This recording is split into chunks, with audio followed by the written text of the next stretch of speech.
भगवान गोपाल छोड़ करके चला गया। वो गोपाल जी वही मंदिर में एक पेड़ के नीचे, जो मंदिरों में कई तरह के पेड़ होते हैं, तो पेड़ के नीचे छोड़ दिया। 2-4 दिन तक रहे। अब रोज माई आती जाती देखती। उन्होंने देखा कि भाई किसी के है नहीं, मंदिर के पुजारी से पूछा कि पुजारी जी किसके हैं? पुजारी जी का पता नहीं, कोई छोड़ गया है। सो माई ने सोचा गोपाल जी हैं, चलो मैं घर ले चली, लेके चली गई। उन्हें इस बात का अनुभव नहीं था कि उसके अंदर प्रेत का निवास है। उसे वो ले गई, पूजने लगी और घर में प्रेत पूजक हो गया। अब तो ये स्थिति हो गई कि उसको पूजे, और जिस दिन नहीं पूजे उसी दिन घर में महाभारत, उसी दिन उल्टे सीधे काम सब। उसको समझ में नहीं आया कि ये हुआ तो हुआ क्या है। फिर किसी जानकार से मिले, उसने जो भी उसकी पद्धति थी उस पद्धति से किया, जिसका परिणाम हुआ कि जब उसे निकाला जा रहा था तो उस घर के अंदर एक बालक था। उस बालक के ऊपर प्रेत ने अपना कब्जा कर लिया और परिणाम ये हुआ कि बालक का मानसिक संतुलन बिगड़ गया। मेरा एक भाव आपको इसलिए कि आप मुंह उठाकर सब चीज न ले आए घर में, विधान होता है। मैं ये नहीं कहूंगा कि आप गोपाल जी मत लाइए, लाइए, सेवा करिए। गोपाल जी को लाने के लिए पहले तो किसी आचार्य विद्वान से मुहूर्त का समय देखिए।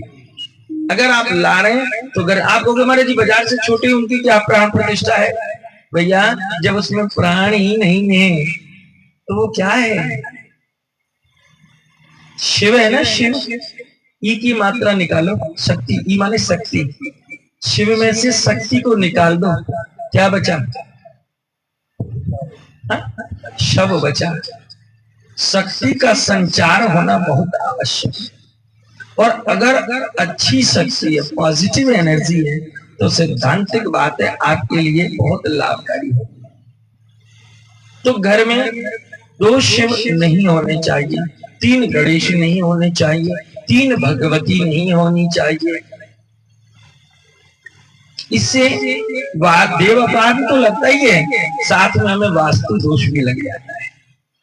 घर में वास्तु दोष भी। तो छाया छवि रख लीजिए, वो एक अलग विषय है। छाया छवि मतलब तस्वीर, फोटो, वो तो भले पूरे घर में आप चिपका दो, कोई बात नहीं। घर कम और तस्वीरों की दुकान ज्यादा लगे, ऐसा कर वो कोई दिक्कत नहीं।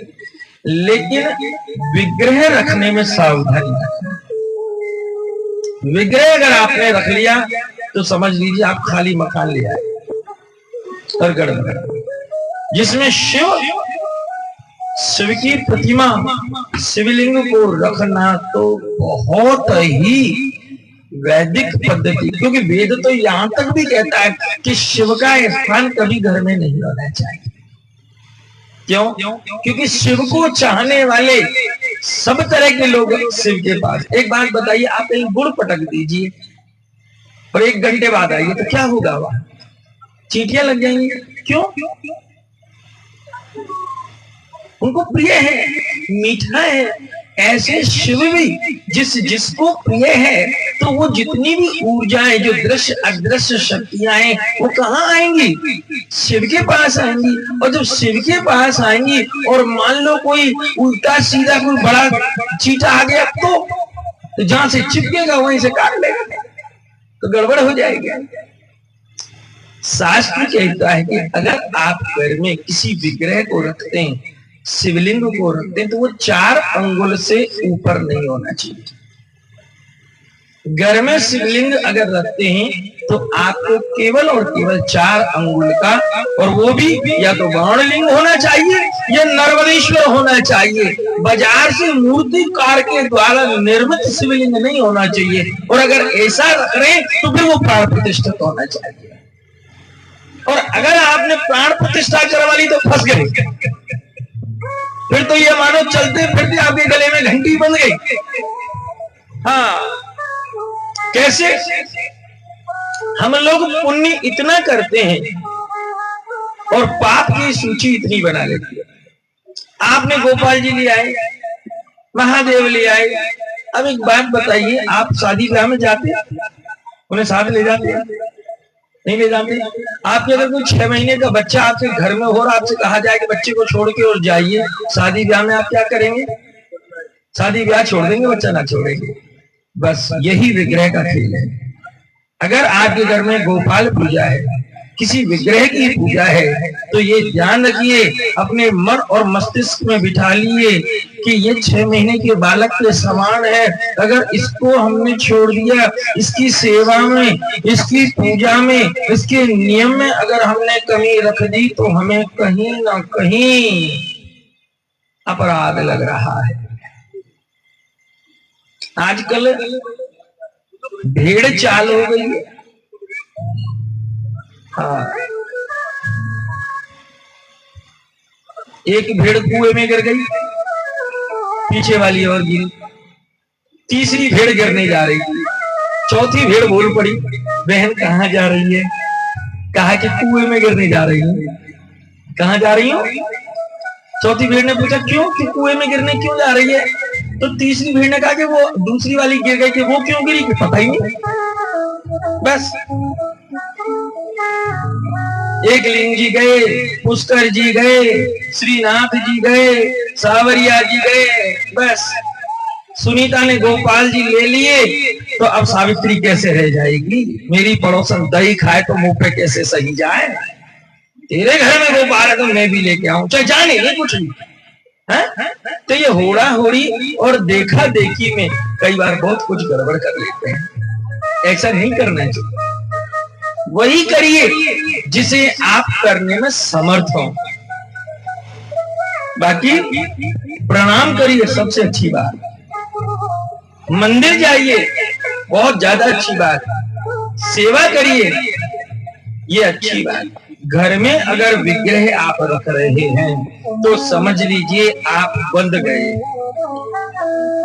आपको सेवा करनी पड़ेगी, आरती करनी पड़ेगी, भोग लगाना। मैंने देखा है कई लोग, हम लोग घर में जब नहीं होते हम लोग तो भोजन बना लेते, भगवान को खांड चने कटन मिश्री का ही भोग लगा देते, है ना?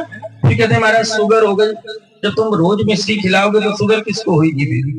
पड़ोसी को है? जैसा खिलाओगे वैसा ही आएगा। कर्म प्रधान विश्व रचि राखा, और जो जस करई सो तस फल चाखा।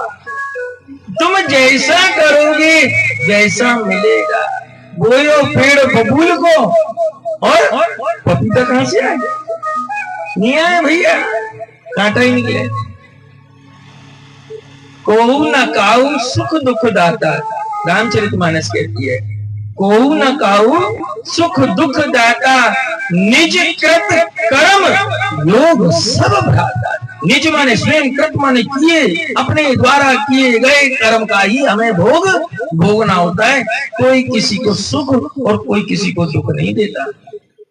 अगर हमारे आपके चाहने से सुख दुख मिलता हो तो बहुत से लोग कहते हैं पड़ोसी की दोनों फूट जाए इसका माल हमें मिल जाए, तो ऐसा होता है क्या? है? नहीं होता। मनुष्य के कर्म, मनुष्य का प्रारब्ध, मनुष्य के हस्त जो क्रियाएं हैं उनसे हमें मिलता है। तो घर के अंदर आप विग्रह अगर रखते हैं, गोपाल जी शालिग्राम रखते हैं, तो क्षण के लिए तुलसी पत्रों से अलग नहीं होना चाहिए, नहीं तो अपराधी हैं आप। शिवलिंग रखा है तो बिना बेल पत्र के आप एक क्षण भी मत, सूखा ही हो